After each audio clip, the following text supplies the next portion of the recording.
Hello friends, welcome to your favorite channel GK Perfect. তো আজি এটা নিউজ পেপাৰত মই আৰ্টিকেল এটা পালোঁ শিক্ষকৰ নিযুক্তিৰ বিজ্ঞাপনক লৈ। তো মই ফটো মাৰি আনিছোঁ বস্তুটো।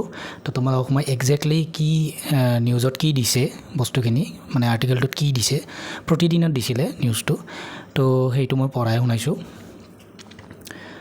তো হেডলাইনটো আছিল যে সমগ্ৰ বিত্তীয় বৰ্ষত খালী হ'বলগীয়া পদৰ সংখ্যা হিচাপ কৰি প্ৰকাশ কৰা হ'ব নিযুক্তিৰ বিজ্ঞাপন। প্ৰতিদিন সংবাদত দিছে এইটো যে ৰাজ্যত শীঘ্ৰে সম্পন্ন হ'ব শিক্ষকৰ নিযুক্তি প্ৰক্ৰিয়া। আজি এই কথা সদৰি কৰি শিক্ষা বিভাগৰ মন্ত্ৰী ডক্টৰ ৰণোজ পেগুৱে সংবাদ মাধ্যমত কয়, এইবাৰ নিযুক্তিৰ বিজ্ঞাপন প্ৰকাশ কৰাৰ সময়ত চলিত বিত্তীয় বৰ্ষত খালী হ'বলগীয়া মুঠ পদৰ সংখ্যা হিচাপ কৰা হ'ব।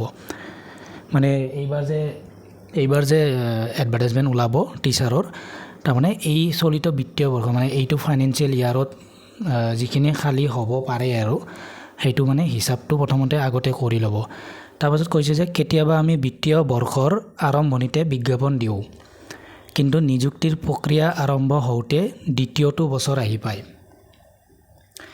পায়গৈ। মানে বিজ্ঞাপন দিয়ে তাৰপাছত নিযুক্তি হোৱালৈকে মানে নেক্সট ফাইনেন্সিয়েল ইয়াৰটো আহি যায়। তাৰপিছত পুনৰ খালী পদৰ সৃষ্টি হয়, তাৰপাছত আকৌ কিছুমান ভেকেঞ্চি ওলাই যায় সৃষ্টি হয়। সেইবাবে আমি বিত্তীয় বৰ্ষটোত খালী হ'বলগীয়া সৰ্বমুঠ পদৰ সংখ্যা হিচাপ কৰি উলিয়াব খুজিছোঁ।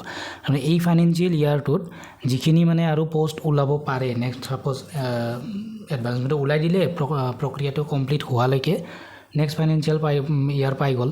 তাৰপাছত মানে আকৌ যে পষ্টবিলাক ওলাই যায় তো সেইখিনি ৰৈ যায়, আকৌ এডভাৰটাইজমেণ্ট ওলাব লগা হয়।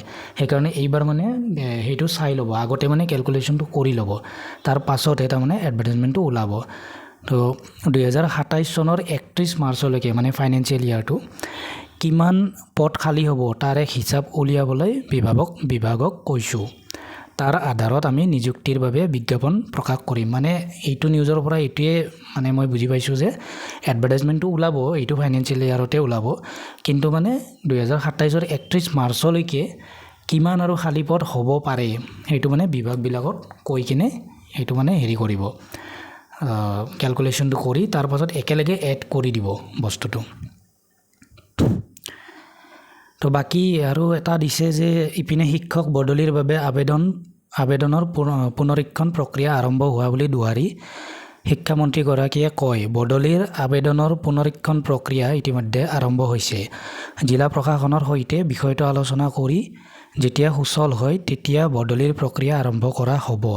পুনৰীক্ষণ নোহোৱাকৈ বদলিৰ প্ৰক্ৰিয়া আৰম্ভ নহয়। আনহাতে বিদ্যালয়সমূহক প্ৰয়োজন হোৱা পাঠ্যপুথিৰ বিষয়ে এতিয়াৰে পৰা শিক্ষা সেতু এপত আপলোড কৰিব লাগিব বুলি দুৱাৰী ডক্টৰ পেগুৱে কয় যে শিক্ষা সেতুৰ তথ্যৰ আধাৰত পাঠ্যপুথি প্ৰেৰণ কৰা হ'ব। পিছৰ নিউজটো মানে এই ট্ৰান্সফাৰ ৰিলেটেড কৈছে আৰু বাকী মেইনলি যিহেতু ভিডিঅ'টো আমাৰ পষ্ট লৈয়ে আছিলে তো পষ্টৰ এইখিনি কথাই কৈছে। এতিয়া যিহেতু এডটো কেতিয়া ওলাব সেইটো কোৱা নাই, কিন্তু এটা কথা নিউজটোৰ পৰা চাই স্পষ্ট হৈছে যে আমি গম পাওঁ যে এইটো ফাইনেন্সিয়েল ইয়াৰত ওলাই যাব লাগে পষ্টটো।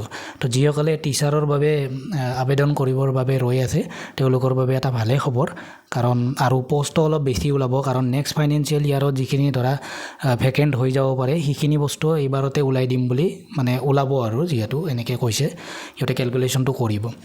তো নিউজটো ইমানেই আছিল আজিৰ। তো মই এইটো পোৱাৰ কাৰণে মই ভাবিলোঁ ভিডিঅ' এটা বনাই দিওঁ, যিহেতু বহুতে মানে প্ৰিপেৰেশ্যন কৰি থাকে টিচাৰৰ বাবে মেইনলি। তো তোমালোকে এতিয়া সেইটোৰ বাবে আৰু ভালদৰে প্ৰস্তুতি আৰম্ভ কৰিব পাৰিবা। তো বাকী আজি ভিডিঅ'টো ইমানেই আছিল, আৰু আগলৈও নতুন ভিডিঅ' পাই থাকিবৰ বাবে চেনেলটো ছাবস্ক্ৰাইব কৰি দিবা আৰু ভিডিঅ'টো তোমাৰ ফ্ৰেণ্ডৰ সৈতে শ্বেয়াৰ কৰি দিবা। তো আজিলৈ বাই বাই।